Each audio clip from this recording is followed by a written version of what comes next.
Sawdust Briquettes Carbonization Furnace. Horizontal loading using basket with pulley and cart. Preheating 3 hours only. After that, all using the recycled flammable gas from the material's carbonization. These flames are all from the materials. We even have much 30% to 40% extra gas.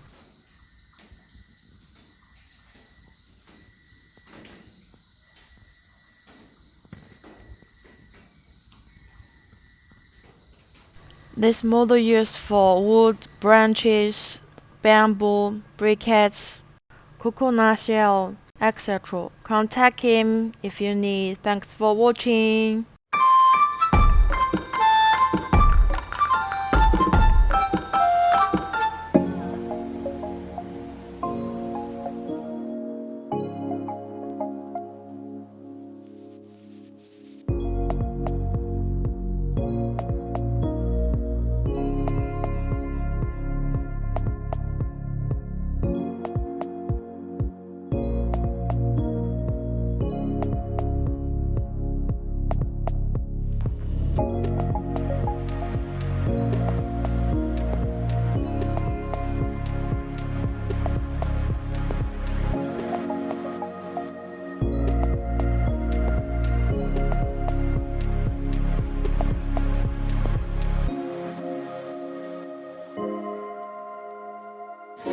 The furnace here and there have the lifting point, so you can rent a hoist frame device to help loading.